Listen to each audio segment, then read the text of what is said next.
ao canal. Se você não me conhece ainda, muito prazer, eu sou a professora Ana Maria. E se você não fez inscrição, faça, clique aqui embaixo, inscreva-se. Todo dia eu trago uma novidade para você. Hoje mesmo eu estou trazendo um pouquinho da história do Pequeno Príncipe, um livro da literatura infanto-juvenil que também encanta adultos.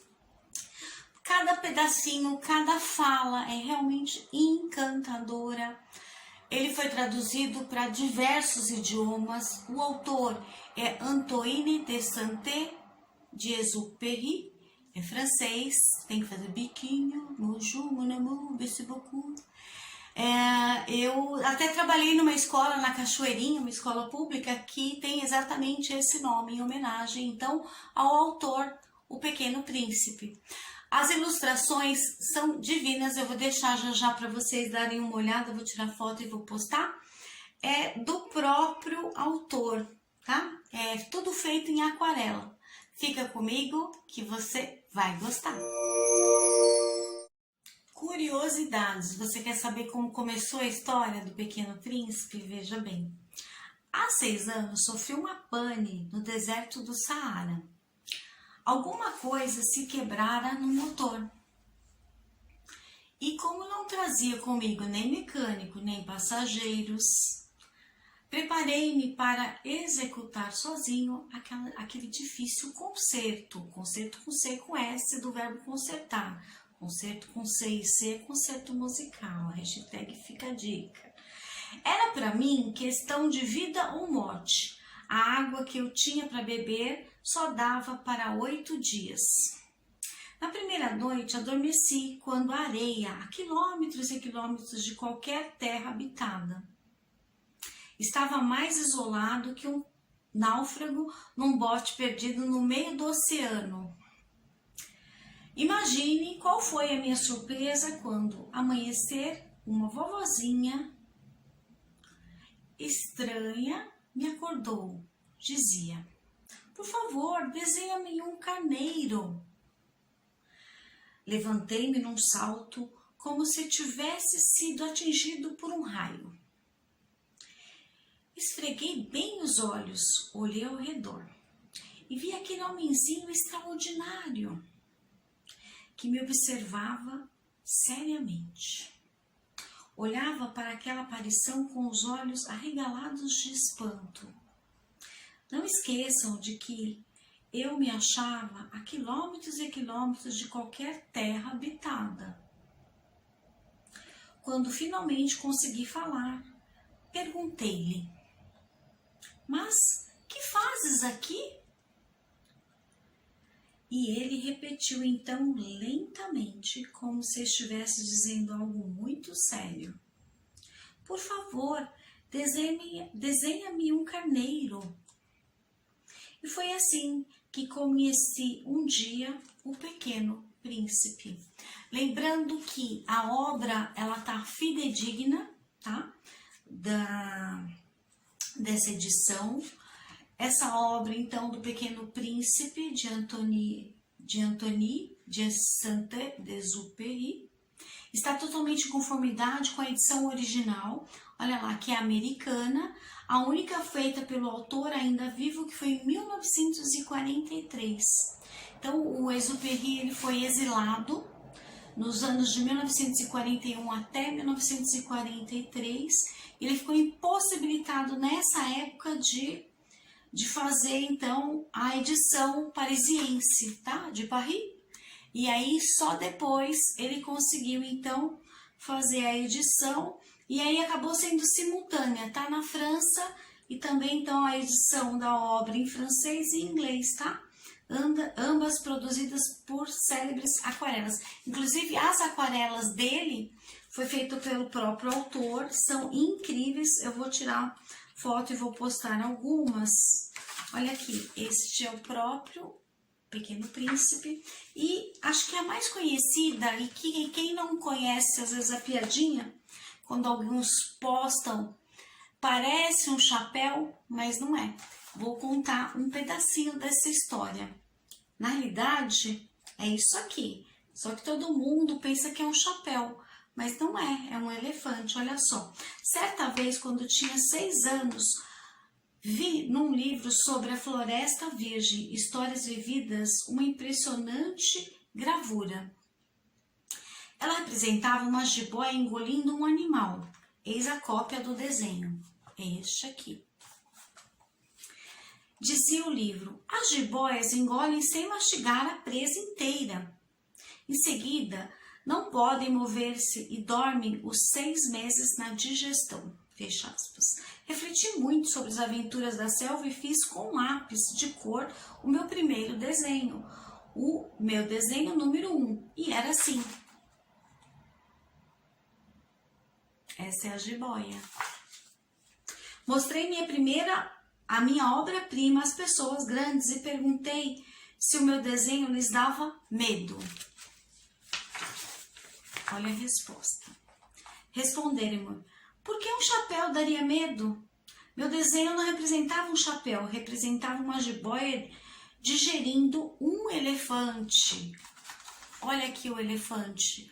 Tá vendo que em volta é o formato do próprio chapéu? Lembra? Meu desenho não representava um chapéu, representava uma jiboia digerindo um elefante. Desenhei então o interior da jiboia a fim de que as pessoas grandes pudessem entender melhor. Elas têm sempre necessidade de explicações detalhadas. Meu desenho número 2 era assim. Então, este desenho número 2 foi para o adulto. Porque no mundo infantil, no mundo de uma criança, para ele era óbvio o que ele queria estar representando aqui. Só que ninguém estava entendendo. E aí ele teve que fazer o desenho número 2 explicando, porque os adultos exigem maiores explicações. Isso me fez lembrar, bom, primeiro que eu trabalho já há alguns anos, né, com o público infanto-juvenil, já dei aula para adulto também, né, EJA, ensino médio, Fundo 2 e assim por diante. E para uma criança, segundo os psicólogos, você não deve perguntar para ele, para a criança, para ela, o que é que ela está desenhando, porque para ela é tudo tão óbvio, mas como você não está vendo o que é? A criança fica incomodada se você pergunta. E aí eu trouxe um desenho da minha filha quando criança, do livro de recordação. Olha isso aqui. E eu não sabia que não podia perguntar para a criança, não tinha esse conhecimento psicológico da coisa até então. Ela era pequenininha. E ela me explicou que o desenho dela era uma poodle fêmea tá carregando vela, bolo, bolsa e escada. Olha só. E ela fez isso quando tinha 3 anos e 11 meses, dia 28 de janeiro de 2001. Há muitos anos. Então é isso, para a criança é tudo muito óbvio, para o mundo adulto pede-se muita explicação.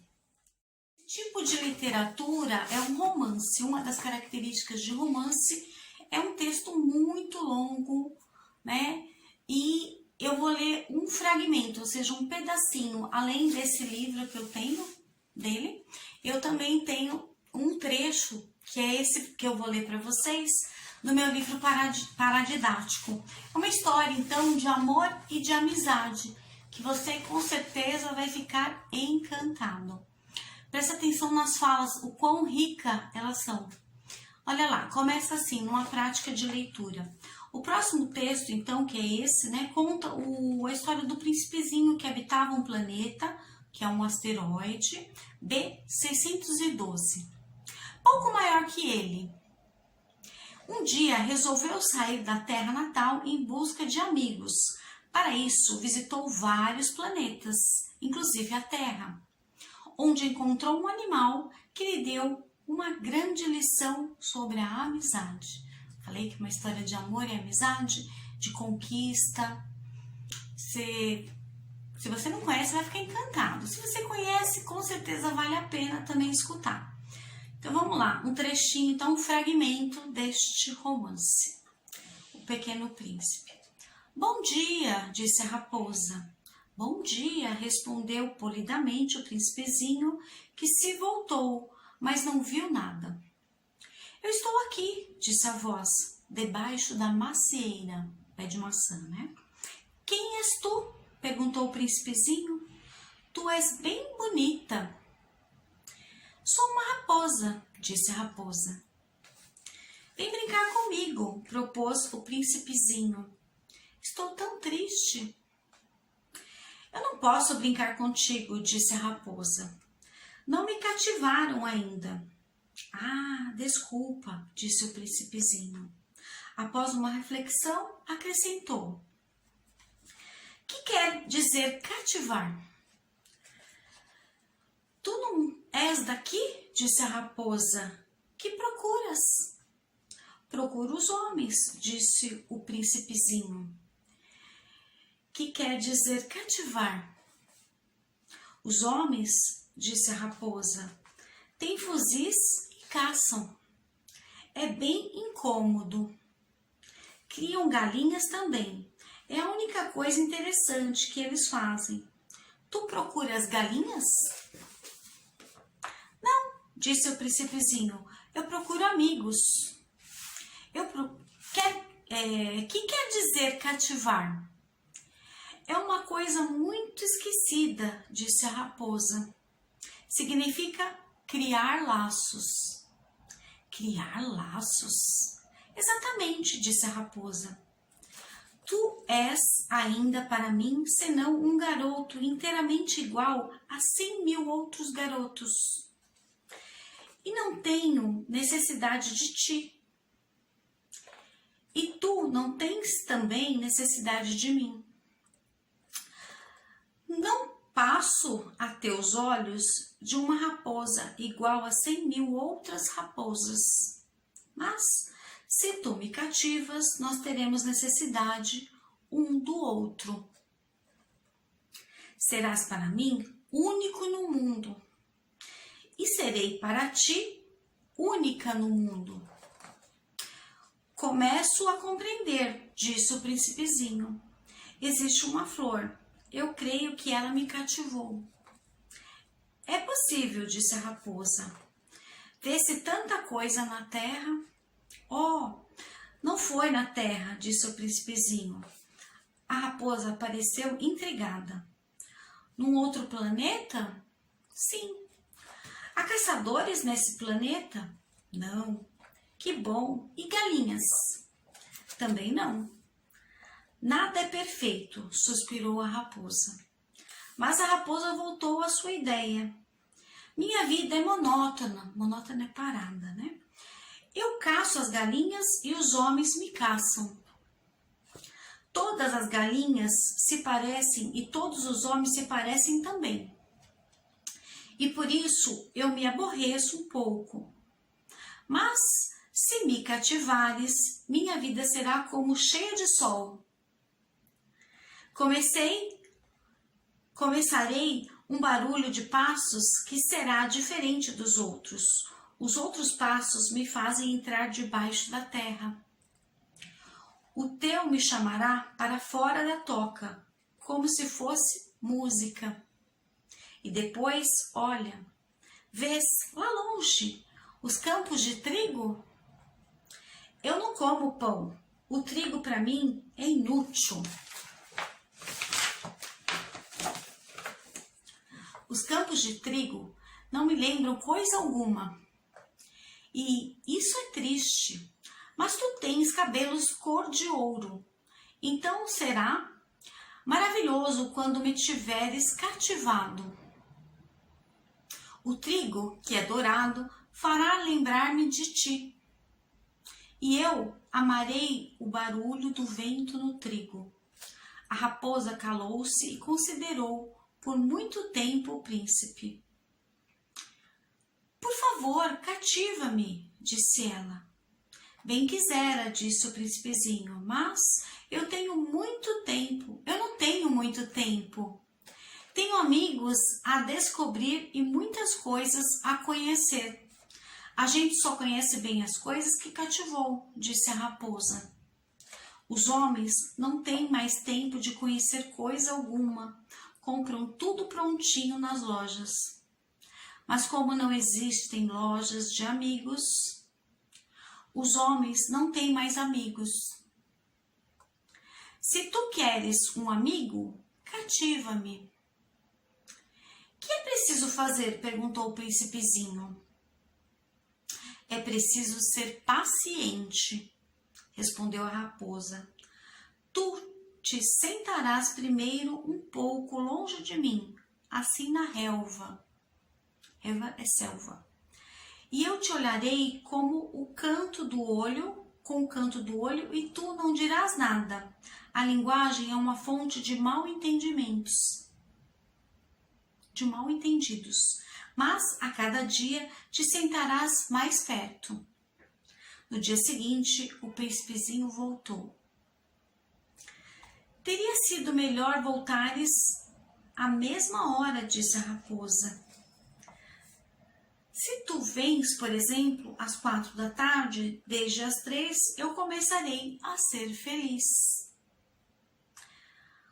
Quanto mais a hora for chegando, mais eu me sentirei feliz. Às 4 horas, então, estarei inquieta e agitada. Descobrirei o preço da felicidade. Mas, se tu vens a qualquer momento, nunca saberei a hora de preparar o coração. É preciso ritos. Que é um rito? Perguntou o príncipezinho. É uma coisa muito esquecida também, disse a raposa. É o que faz com que um dia seja diferente dos outros dias. Uma hora das outras horas. Os meus caçadores, por exemplo, possuem um rito. Dançam na quinta-feira com as moças da aldeia. A quinta-feira, então, é o dia maravilhoso. Vou passear até a vinha. Se os caçadores dançassem qualquer dia, os dias seriam todos iguais. E eu não teria férias. Assim, o príncipe cativou a raposa. Espero que você tenha gostado, entendido, se interessado a ler o livro na íntegra. E um beijo e até o próximo vídeo.